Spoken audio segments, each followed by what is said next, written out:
I had been in Toronto only a few hours when I first heard about what had happened at the hostel a day before I arrived. At first it sounded like one of those stories that gets passed around and twisted with each retelling, but the way people said it so casually, almost like it was just another piece of hostel gossip, made it clear it had really happened. The details were unsettling. 2 guys had met at the hostel, gone out for drinks, and one of them overdosed in the restroom of a bar. He was lucky. Someone saw him, called an ambulance, and he made it back to the hostel that night. The strange part is that the second guy decided to take the same drugs just hours later in the hostel restroom itself. He wasn't lucky. No one saw him, no one called for help, and he never made it out alive. When the police showed up early in the morning, people were shaken awake. Some guests had to pack quickly, others just ran out with whatever they had on them. The hostel was evacuated, and most of them ended up sitting in a Denny's down the street, waiting for things to settle. But what got to me most wasn't the overdose or even the evacuation. It was the part where people said they had to walk past the body in the hallway as they were leaving. He had collapsed right there, outside the restroom, and the cops hadn't even covered him yet when guests were filing out. Everyone had to step over him or walk around him to get out. By the time I checked in, the whole thing was already over. The cops had finished their work, the body was long gone, and staff had tried to put the place back together like nothing had happened. But it was hard to ignore it. I could see the spot in the hallway where people said it happened. There wasn't anything visible. No blood, no tape, no markings, but the floorboards there looked oddly scuffed, like a lot of people had stood around that exact stretch for too long. When I rolled my bag past, I felt my throat tighten. The hallway was narrow, barely wide enough for 2 people to walk side by side. I couldn't stop picturing what it must have looked like. Everyone half asleep, eyes wide, stepping past a dead body in the dim light at 4 in the morning. What made it worse was how normal everyone acted when they told the story. In the kitchen, over coffee, someone would bring it up with the same tone you'd use to complain about bad Wi-Fi or noisy roommates. People laughed about ending up at Denny's together, about how some guests never came back, about how the guy who survived packed his stuff and vanished before sunrise. No one seemed horrified. No one talked about the fact that 2 people had gone out together and only one came back. That calmness unsettled me more than anything. I had stayed in hostels before, and I knew they were strange little worlds. Strangers becoming friends overnight, drinking together, swapping stories. But I wasn't used to people shrugging off death in the middle of it. At night, lying on the bunk, I would stare at the ceiling and think about how thin the walls were, how the beds creaked with every movement, how a whole group of travelers could sleep just feet away from something like that happening. The first night, I struggled to close my eyes. The bunk beds were crammed tight, 3 high in some of the dorms. Every time someone shifted above me, a shower of dust came down from the frame. The air smelled like damp clothes and cheap deodorant. I kept imagining the silence of that night before the sirens showed up, when the second guy locked himself in the restroom and no one heard a thing until it was too late. I thought about how easily someone could slip away in a place like this without anyone noticing until morning. During the day, the city distracted me. I went to the waterfront, walked through Kensington Market, sat in cafes and listened to the hum of traffic and conversations. Toronto was alive and bright, nothing like the cramped dorm where I tried to sleep at night. But coming back always pulled me into that atmosphere again. The hostel had long hallways with heavy doors that closed themselves slowly, as if reluctant to shut. The lights buzzed faintly, and sometimes a bulb flickered. The kitchen smelled like burned toast and instant noodles, and the common room always seemed to have 1 or 2 people dozing off on the couches. Everything felt fine on the surface, but every corner reminded me of the story. One evening, a group of us sat around the table eating food we had pooled together. Someone brought up the overdoses again, and everyone chuckled about how strange it had been to end up at Denny's at 5 in the morning. One guy even joked that the worst part was leaving his jacket behind when the cops pushed them out. I laughed too, but a part of me felt a cold weight in my chest. It wasn't funny. Someone had died in the same hallway we all walked through daily. Someone had dragged his body away while the rest of the city went about its morning commute. And yet here we were, eating pasta, swapping jokes. That week I made good friends, people I still talk to now. We explored the city together, stayed up too late playing cards, and shared bottles of cheap wine in the common room. I had a great time, but it never erased the strangeness of knowing what had happened. Every night when I walked back up the stairs, I passed that hallway. I never stopped looking at the spot near the restroom door. It was just a piece of dull carpet, no different from anywhere else in the building, but I could never bring myself to step on it. I always walked close to the wall, sliding my shoulder along the paint, just to avoid putting my foot there. What stuck with me most wasn't the death itself, as terrible as it was. It was the indifference, the way everyone had accepted it, folded it into the rhythm of hostile life, treated it like another strange travel story. It made me realize how quickly people adapt to anything, how even something as shocking as walking over a dead body could become just another memory to laugh about later. That thought gave me goosebumps more than the story itself. When I checked out at the end of the week, I stood in that hallway with my bag, waiting for my ride. The place was noisy with new arrivals, voices echoing, doors slamming. No one else seemed to think about what had happened there, and I wondered if the newcomers would ever hear the story. Maybe someone would tell them over breakfast, maybe no one would bother. I gave the floor one last look. It was clean, polished even, as if the staff had gone over it more than once to erase any sign. But I knew what had happened there, and I knew I would never forget it. Even though I had fun, even though I met people I still talk to, the memory of that hallway stayed with me long after I left Toronto. It reminded me that hostels are places where lives cross paths in strange and sometimes tragic ways. You never know what happened in the bed you're sleeping in or the hallway you're walking down. For me, that hostel was a mix of laughter, new friends, and late-night walks through the city, but it was also the place where I learned how casually people can carry death on their shoulders, how easily they can shrug it off and keep moving. That's what unsettled me most. Not the fact that someone died, not even that guests had to walk over his body to leave. It was that, for most people, it quickly became just another story to tell. And once I realized that, I knew the memory of that week would never feel normal, no matter how many good times I had there.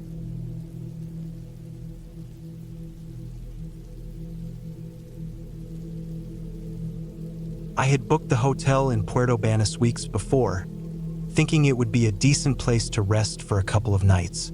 On the website, it looked finished and polished, the kind of place where you expect marble floors, whitewashed walls, and a clean, quiet room where you can close the curtains and forget about the world. What I walked into instead was a construction site with a front desk. The taxi driver had looked at me strangely when I gave him the address. When he dropped me off, I saw why.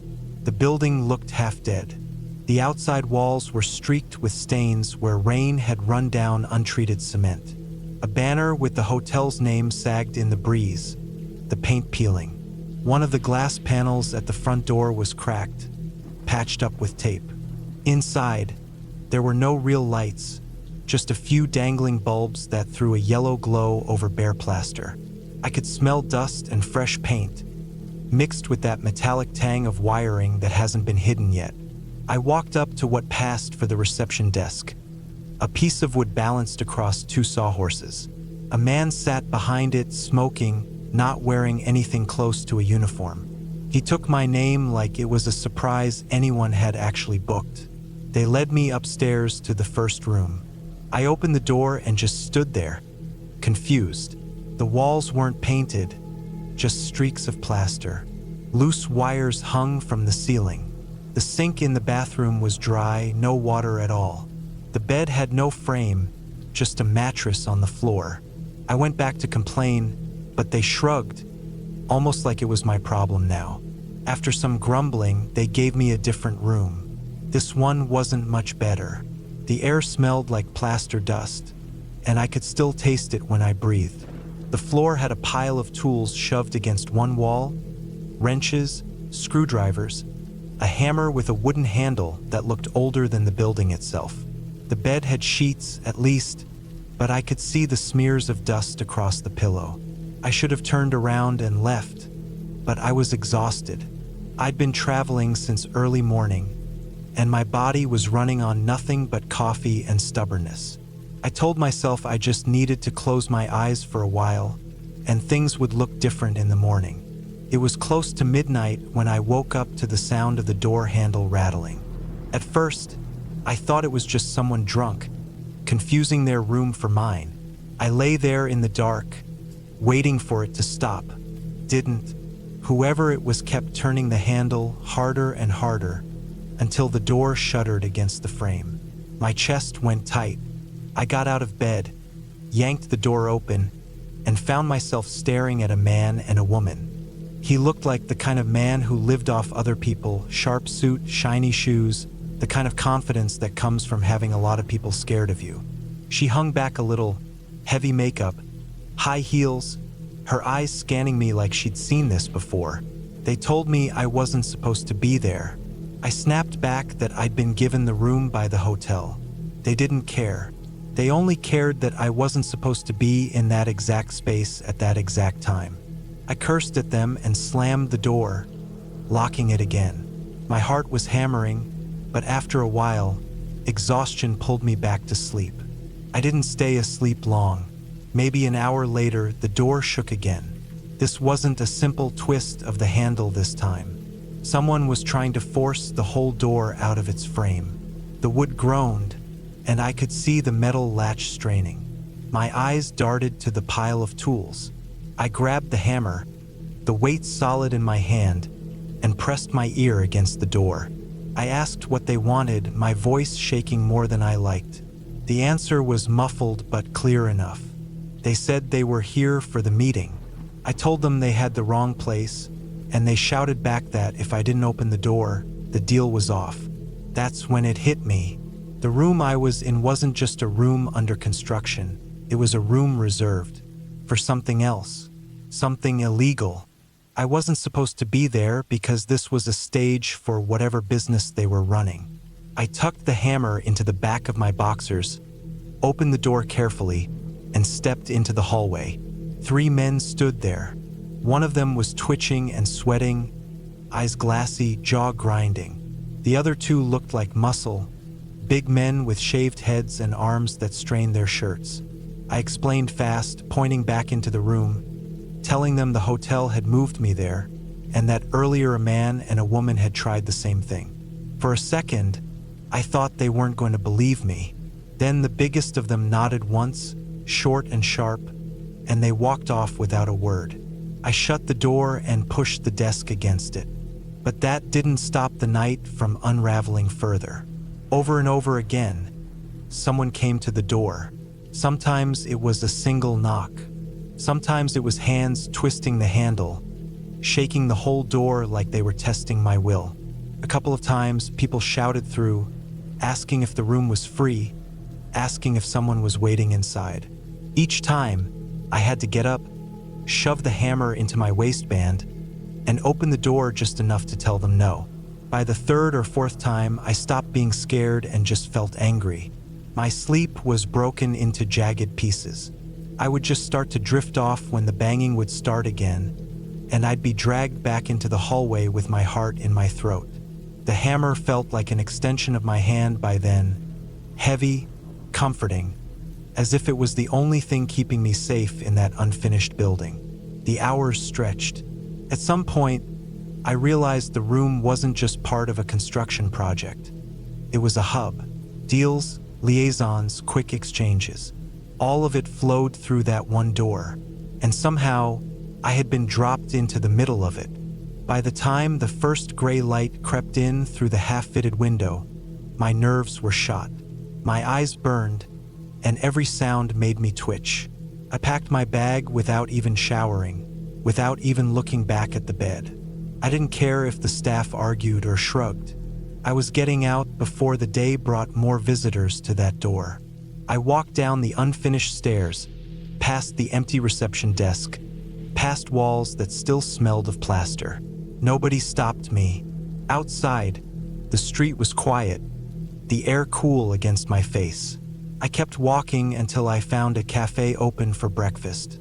I sat down, ordered coffee, and let the cup warm my hands while my body finally unclenched. The hotel might have taken my money, but I knew I was never going to see that place again. That night had burned itself into me, the hammer weight still imprinted on my palm. I'd booked a hotel, but I had slept in the middle of someone else's business, and I'd only gotten out because luck had tilted my way. I left Puerto Banus with the sharp memory of doors rattling in the dark, and the feeling that I had stumbled into something I wasn't meant to survive.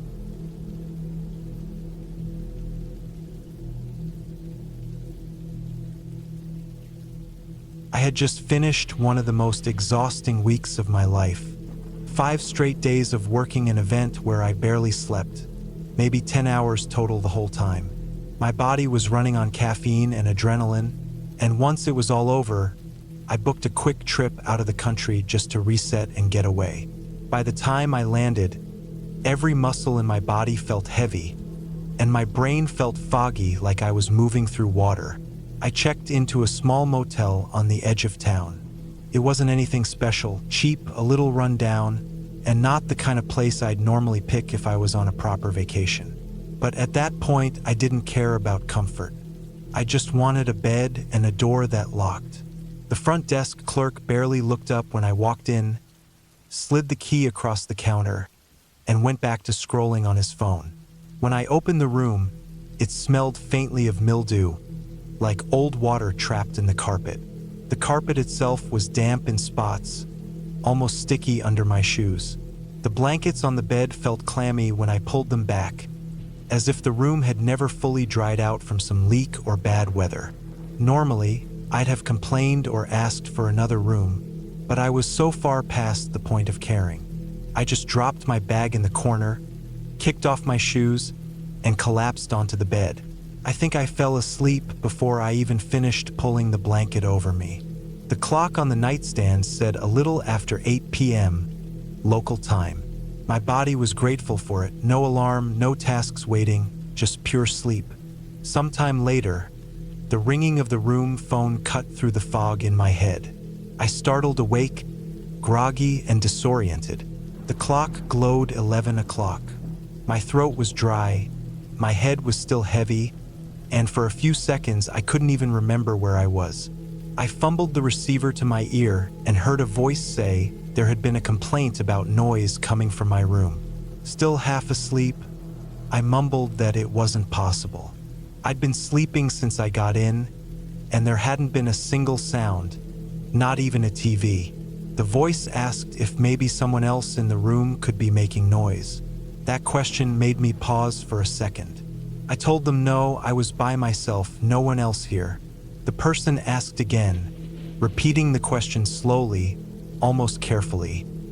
Was I sure I was alone? Was I sure I wasn't the one making the noise? I remember insisting again that I was alone, irritated more than anything else.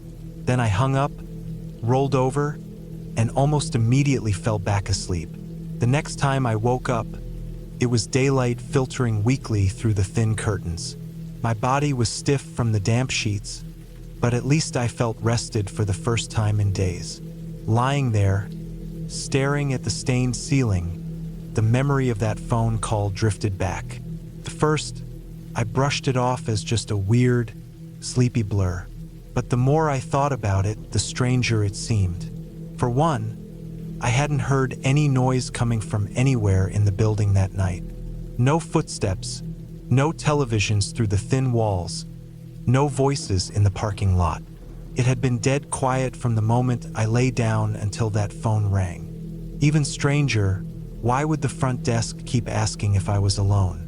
If they were truly dealing with a noise complaint, wouldn't they just take my word the first time? Why push me to repeat it? The unease started to sink in as I sat up and really thought about it.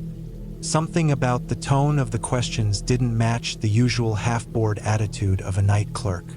It felt probing, like whoever it was wanted to confirm details about me, not just deal with a complaint. I decided to mention it when I checked out. At the front desk, the morning clerk, a different person than the one who'd given me my key, looked confused when I asked about the call. They said no calls had been made to my room that night. I asked if maybe it was another staff member or a mistake, but they shook their head. They said nobody had logged a complaint and no one had touched the phone system. That stopped me cold. I stood there with my bag slung over my shoulder, realizing what that meant. If it wasn't the motel calling me, then it was someone else. Someone who either had access to the motel's phone system or who was dialing directly into the rooms, fishing for answers. I replayed the questions in my head, word for word. Was I alone? Was I sure? The longer I thought about it, the more it made sense that whoever was calling wasn't worried about noise. They were trying to figure out which rooms had single guests, which rooms had groups, which ones might be easier to target. It was a way of testing who was vulnerable. I pictured myself half asleep, answering without hesitation, not even thinking twice. If I hadn't locked that extra chain latch across the door when I first came in, a habit I've always had, even in decent hotels, maybe someone could have tested the handle that night. Maybe they did, and I was too far gone in exhaustion to hear it. The carpet, the damp smell, the indifference of the staff. Those things hadn't unsettled me the night before, but in the morning light, they added to a bigger picture. This wasn't just a rundown motel. It was the kind of place where no one would notice if someone went missing, where people could slip in and out of rooms without drawing attention. On the drive out of town, my chest felt tight every time I passed another faded roadside motel with its neon vacancy sign flickering in daylight. I couldn't stop replaying that question. Are you sure you're alone? It echoed in my head like someone whispering directly in my ear. I thought about how quick I'd been to brush it off in my exhaustion, how easily I could have rolled over without locking that chain. I've stayed in plenty of rough places before, especially when traveling for work, but that night stuck with me. It wasn't just the grime or the damp blankets. It was the realization that sometimes danger doesn't knock loudly. Sometimes it just calls your room phone in the middle of the night, asking casual questions, waiting for you to slip up. That morning, before I crossed the border back home, I stopped at a cafe just to sit with people around me, the clatter of dishes and the chatter of strangers. It felt safer than the silence of that motel room had. I kept thinking about how close I might have come to being one of those stories you hear about travelers disappearing in unfamiliar towns. The only thing between me and whatever was on the other end of that phone call was a thin metal chain across a cheap motel door. And that's the reason I walked out of there in the morning instead of never leaving at all.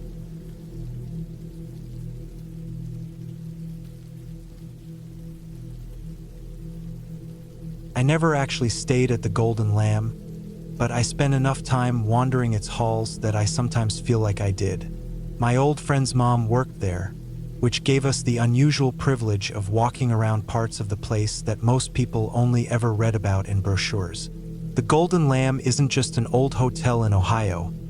It's the kind of place that clings to you. Every corner feels layered with history, the air carrying that faint heaviness you only get in spaces that have seen more than their fair share of lives passing through. The first time we went, I remember being surprised by how ordinary the outside looked. It had the classic brickwork, the charm of an old inn, but it didn't scream haunted the way I had pictured in my head. Inside, though, the mood shifted quickly. The floors creaked in that tired way that makes you wonder if you're walking across the same boards that carried people 2 centuries ago. The lighting was soft, almost too soft, so that even in the middle of the day the corners seemed to hold back shadows.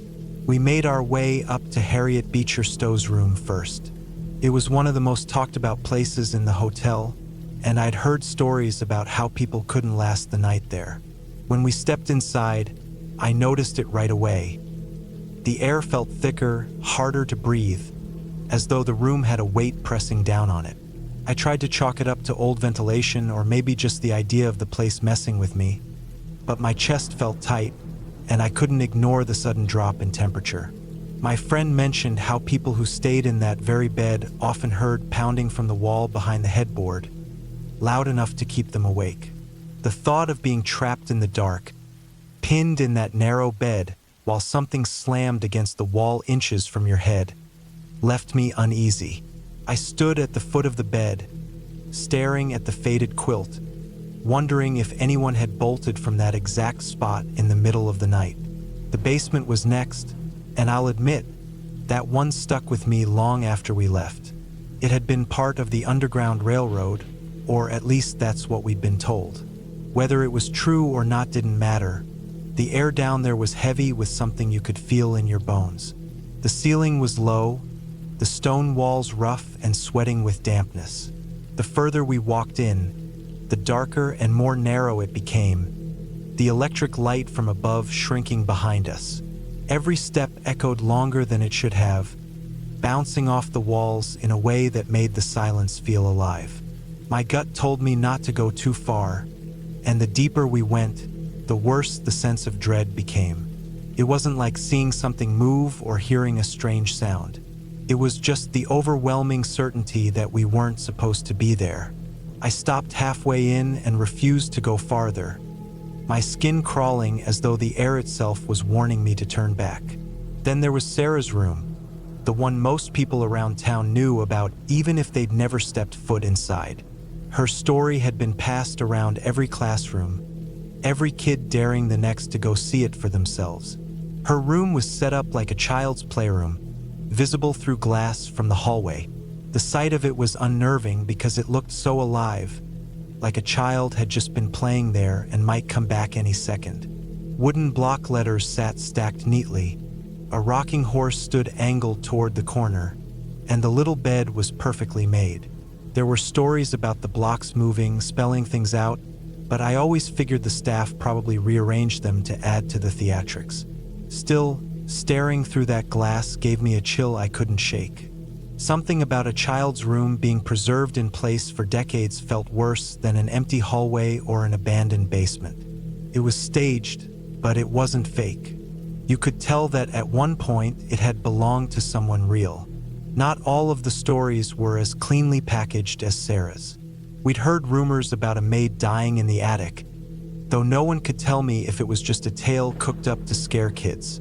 The attic itself was off limits, which almost made it worse. Every time I looked at the narrow staircases leading up toward it, I imagined what it would be like to slip inside, surrounded by old rafters and dust, waiting for something to move in the shadows. It was easy to fill in the blanks when you weren't allowed to see for yourself. President Taft's room, though, ended up being the moment I remember most clearly. The room itself was fine, larger than some of the others, with a bed that looked too stiff to be comfortable and, of course, a bathtub on display as part of the history. Standing there, I made some dumb comment about how Taft would never have been able to fit into that tub, laughing about how he would have been too fat. The words had barely left my mouth when I felt someone right behind me. The hair on the back of my neck shot up, and I spun around so fast my heart slammed against my ribs. For a split second, I thought I'd really done it.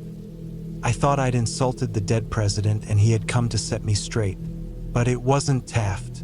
It was two tourists, stepping inside at the worst possible moment. They gave me a look that was more confused than anything, and I tried to laugh it off, but my chest was still pounding. That split second of believing I had spoken too loud and stirred something awake stuck with me longer than I expected. Even though it turned out to be nothing, it drove home the weight of the hotel. That place didn't need shadows moving or objects flying across rooms to scare you. All it needed was time, silence, and your own imagination. Walking out of the Golden Lamb that day, the sunlight felt too bright, almost disorienting after hours inside. I hadn't seen a ghost or witnessed anything impossible, but I carried with me a heaviness I couldn't quite explain. Each room had a story layered over it, and standing in those spaces made me realize how thin the line is between history and haunting.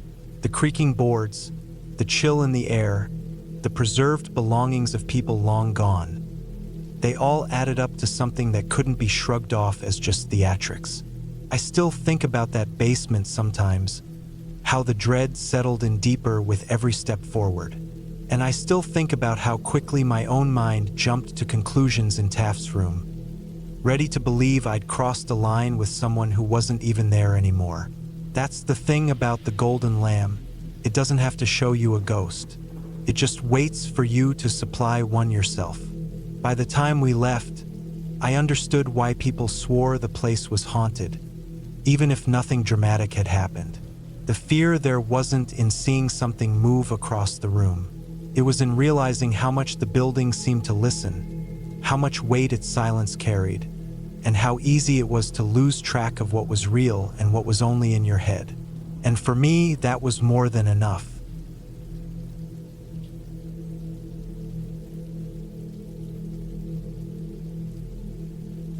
I traveled to Liverpool a few years ago with my ex-girlfriend, and we decided to stay in the Adelphi Hotel. I had found it online at a cheap rate, and since I have always been a huge history nerd, I thought it would be the perfect place. The Adelphi has been around since the 19th century, and I was fascinated by the idea of sleeping in a building that had stood through so many generations. When we arrived, the place really lived up to my expectations. The ceilings were tall, the rooms were filled with heavy Victorian furniture, and the atmosphere felt like it had been trapped in time. I loved that about it, but at the same time, there was something uneasy about how old everything felt. It wasn't dirty or neglected, just heavy with age.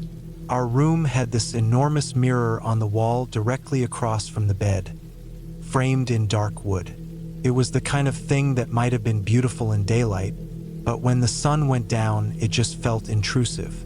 I tried not to think too much about it. The first evening, everything seemed completely normal. We checked in, dropped our bags, and immediately went out to explore Liverpool. The city itself was lively, full of music and people, and we walked for hours before grabbing some late food. By the time we returned to the hotel, we were both exhausted. The thought of taking showers crossed my mind, but as soon as we stepped inside the room and collapsed on the bed, neither of us had the energy. The bed was stiff but wide, the room slightly cold even though the radiator was on, and the only light in the room came from the street lamps faintly shining through the heavy curtains. Before sleeping, I made sure to lock everything. I am a bit obsessive about it. Doors, chains, anything that separates me from the outside world has to be secured before I can relax. This room had a layout that made it slightly different from other hotels I'd stayed in. There was the main bedroom area with the bed and furniture, and then a tiny foyer space by the front door where the entrance and a small closet stood. From there, a second door led into the bedroom itself. Beyond that, on the far side, was the bathroom. That meant that if anyone wanted to get into the bedroom from the hallway, they had to pass through two doors. I locked the main hotel door with the deadbolt and then slid the chain across the second door into the bedroom. Only then did I finally get under the blankets. I closed my eyes, not yet asleep, just letting my mind drift. My ex was already breathing heavily beside me. Couldn't have been more than 15 minutes when it hit me. It's hard to describe the feeling, but the best I can say is that I went from relaxed to absolute terror in a matter of seconds. Not the kind of fear where you hear a noise and get startled, but something much heavier, deeper, like a warning going off inside my body. I was certain I was being watched. It wasn't imagination. It was a physical awareness, like the presence of someone standing inches from me, waiting for me to notice. My chest tightened, my ears rang, and I had to fight the urge to panic out loud. I forced myself up and hit the light. My heart was hammering so loudly I felt dizzy. The room looked empty. The mirror reflected nothing but me and the bed. My ex stirred but didn't wake. I turned toward the door, and my stomach dropped. The door to the bedroom was wide open. I froze, staring at it. I knew, absolutely knew, that I had locked it. I had pulled the chain across and even tugged at it to make sure it was secure. But now it was open, swinging slightly as if it had been moved moments earlier. I stepped out into the small foyer, checking the main door. It was still shut and locked, deadbolt in place. No one could have come in from the hallway, but the fact that the inner door was open when I had locked it made no sense. My hands shook as I pushed it shut again, slid the chain across, and double-checked every lock. I wanted to believe I had somehow forgotten, that maybe I had thought I locked it when I hadn't, but the certainty of my memory told me otherwise. I went back to the bedroom, now wide awake, and sat down at the desk with my laptop. I kept every light on in the room. Every few minutes, I would glance up from the screen to check the door and the mirror. Nothing moved, but I couldn't shake the feeling that if I looked away too long, something would. My ex stayed asleep, undisturbed, while I sat there through the night. Around 4 in the morning, exhaustion finally got the better of me. I remember resting my head on the desk, telling myself I'd just close my eyes for a moment, but I must have passed out. When I woke again, daylight was coming through the curtains. I sat up, stiff from the chair, and looked toward the door. My stomach turned to ice. The bedroom door was open again. I checked the chain. It was still dangling on its hook, unbroken. It was as though it had never been used. I looked at my ex, who was still asleep in the bed. When she finally woke, she swore she hadn't moved from under the covers all night. The second night, I locked everything again, this time with more care than before. I pulled on the chain 3 times to make sure it held. I checked the deadbolt twice. We went to bed early, and again I was the last one awake. The same feeling came creeping back, not as sudden but just as heavy, and I found myself lying in the bed, eyes wide open, staring toward the door. At some point, I must have drifted off because I woke later to find the room lit up again, all the lights blazing. I don't even remember turning them on. The door was wide open. I didn't sleep properly that night, and when morning finally came, I rushed us through checkout. On the train ride out of the city, curiosity got the better of me. I typed Adelphi Hotel Haunted into my phone. What came up made me feel sick. Stories going back decades about strange events, people reporting footsteps in empty halls, doors opening in the night, the same details over and over. Some called it the most haunted hotel in Britain. I don't know what to believe. I don't even know if I believe in ghosts. Maybe there's an explanation. Old buildings have drafts, locks wear out, wood warps. But nothing explains the way that fear gripped me or why the door opened twice in the exact same way. I had never felt anything like that before, and I haven't since. Even sitting at home now in my flat, daylight all around me, I still get cold remembering it. Those nights in Liverpool are burned into me, and I'll never stay in that hotel again.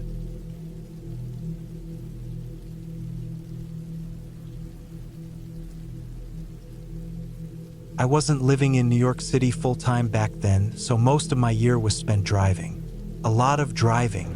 I averaged 80 to 90,000 miles a year, and when you're on the road that much, you start to get used to odd situations. Cheap motels, strange Airbnbs, gas stations in the middle of nowhere. You see it all, and after a while you stop thinking twice about it. You tell yourself it's just another night on the road. That's what I thought when I found myself in Milford, Delaware. I had plans near Rehoboth Beach, which was about 45 minutes or an hour away. The original plan was to leave the next morning, but after finishing up work around 6 in the evening, I decided to hit the road. I didn't want to wake up early, deal with traffic, and then spend the day exhausted. 5 hours of driving later, close to 11:30 at night, I was pulling into Milford. For those who don't know, it's quiet, dark, and feels isolated. By the time I rolled into town, It looked like a place where people went to sleep early and didn't wake up until morning. Because I was only staying a single night, I grabbed a cheap Airbnb. I had booked with them countless times before, so I didn't think much of it. $50, some small guest house, just enough to rest before the next day. But from the start, this one felt different. The guy renting it out was odd, a little hard to pin down. It took a few back and forth messages to even confirm the booking. He told me his father would have to drop the key off, and added a strange warning about how the kitchen was filled with tropical plants he couldn't move. Tropical plants. In Delaware.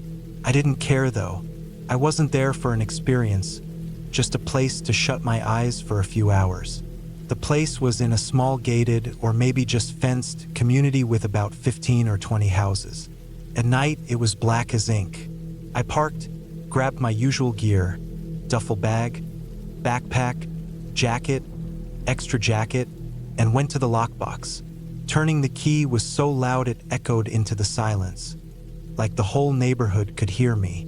I already had that gut feeling, the one that makes the hairs on your neck stand up, the one that whispers you shouldn't be there.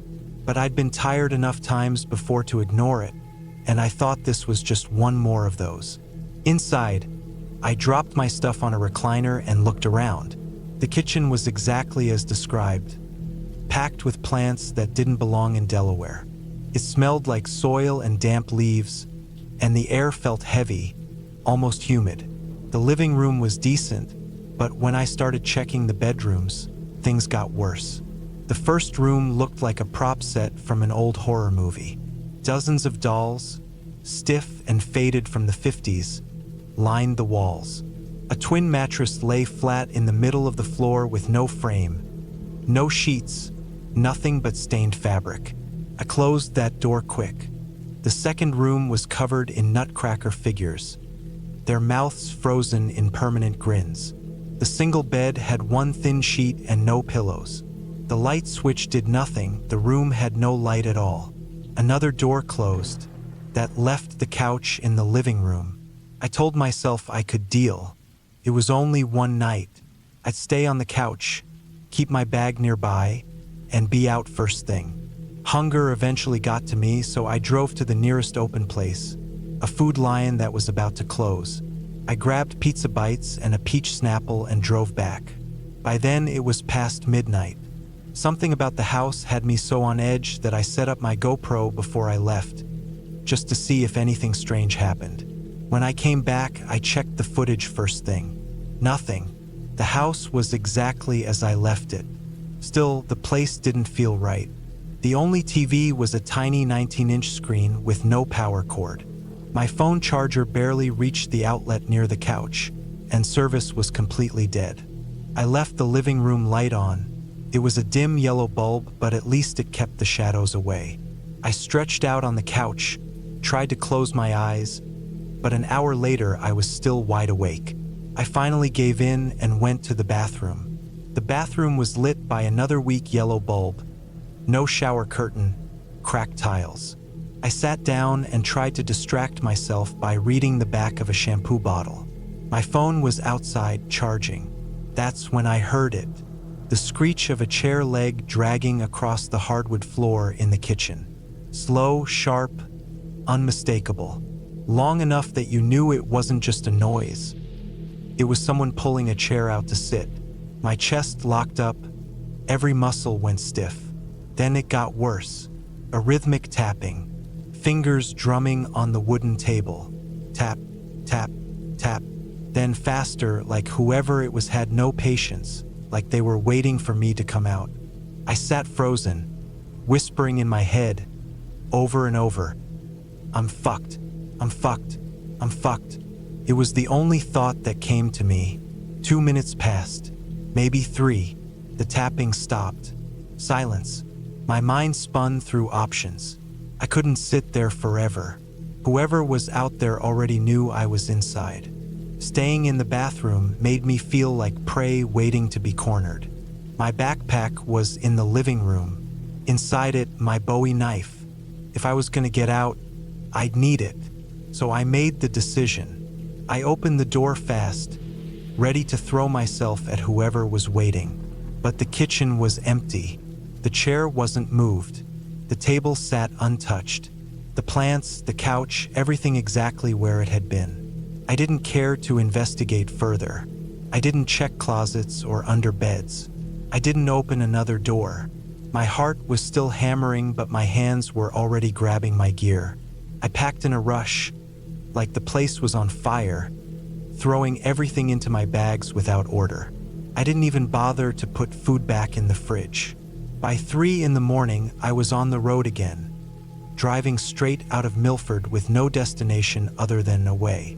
An hour later, I pulled into a Holiday Inn. The guy at the desk saw the look on my face, saw the bags under my eyes, and didn't argue when I asked for my room a day early. He even bumped me up to a king-sized bed because my original room wasn't ready. I walked into that clean, bright hotel room, dropped my bags, and sat on the bed in silence. I wasn't tired anymore, not for a while, but I knew one thing for certain. I wasn't ever stepping foot in that Airbnb again. And to this day, when I think back on it, I can still hear that chair dragging and those fingers tapping, faster and faster, like someone was daring me to open the door.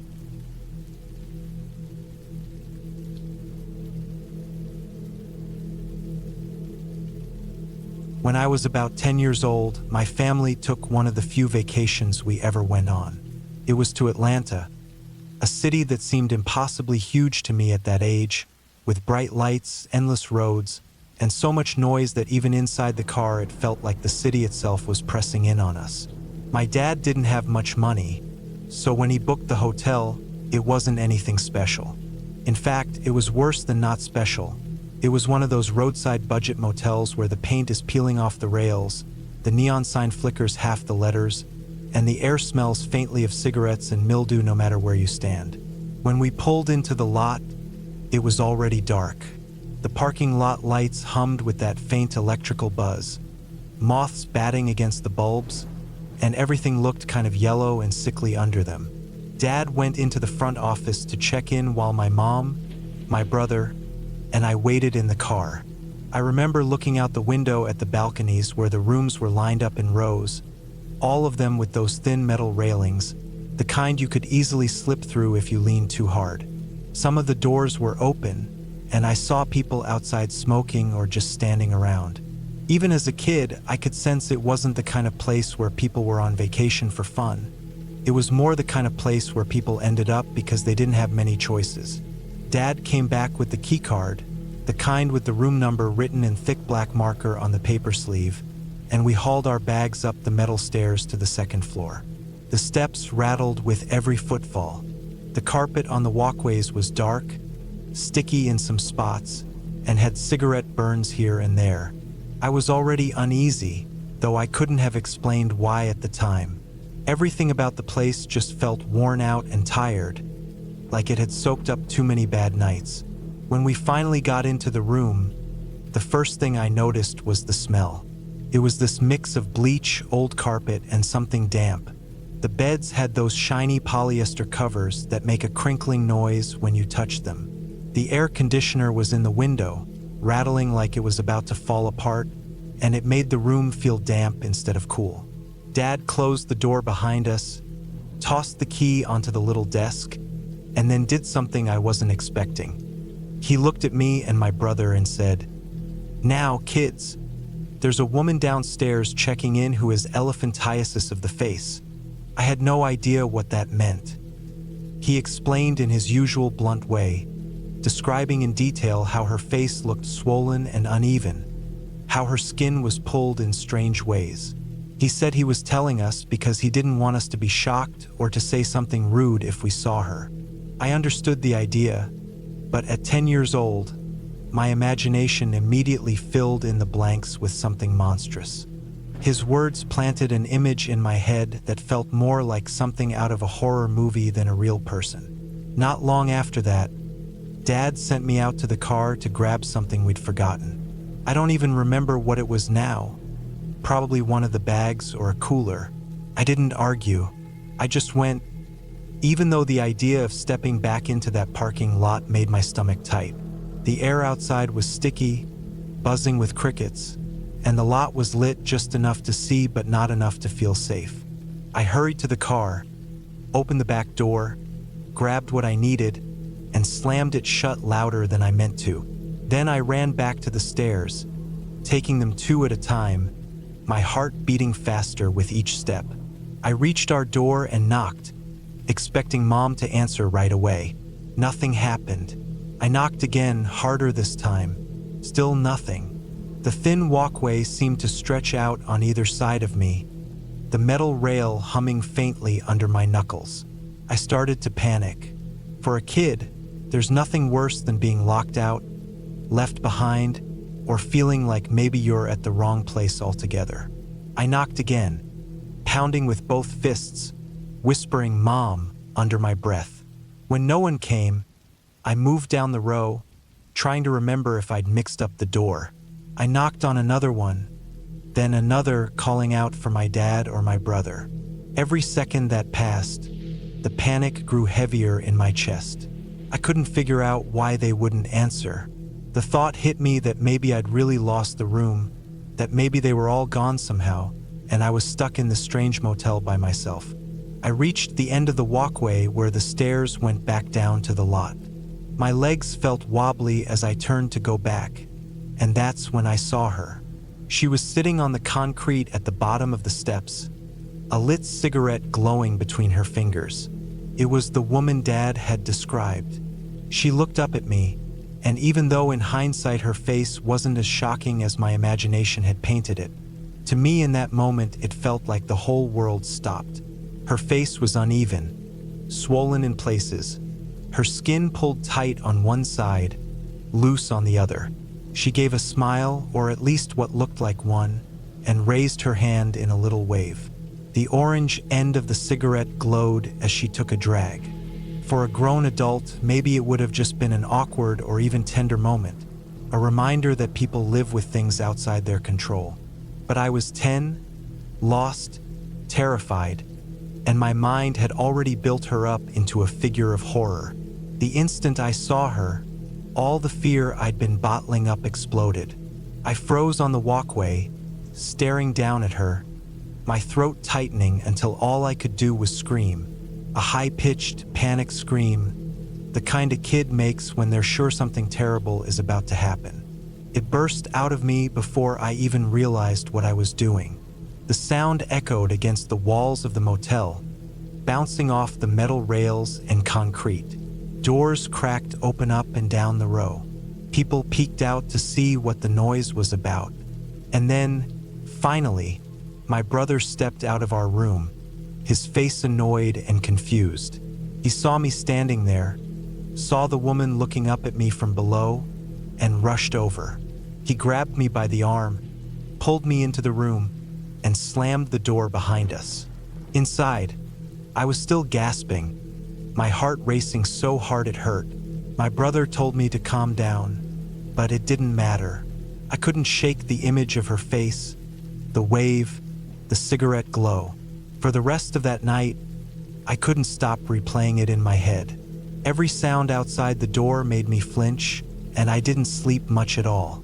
Looking back now, I know the real horror of that moment wasn't her. It was me, 10 years old, overwhelmed, panicked, and too young to understand that she was just a person living her life, probably used to being stared at and judged everywhere she went. What I remember most clearly isn't even her face, but the way she still smiled and waved despite everything. At the time, though, it felt like I had stumbled straight into a nightmare. For a few long minutes in that motel, with the buzzing lights and the damp air and the silence from behind the wrong doors, I truly believed I had lost my family and stumbled into something I couldn't escape. And that scream, echoing down the concrete halls, still sticks with me. Because it wasn't just fear of her, it was fear of being alone in a place that already felt wrong. We left the next morning, packed into the car as if nothing had happened. But every time I've stepped into a motel since, I remember that night in Atlanta. Not because it was haunted, not because anything supernatural happened, but because of how real fear can feel when you're young and alone, and how a single moment can brand itself into your memory so deeply that even years later, it still feels like you're standing on that walkway, staring down into the glow of a stranger's cigarette.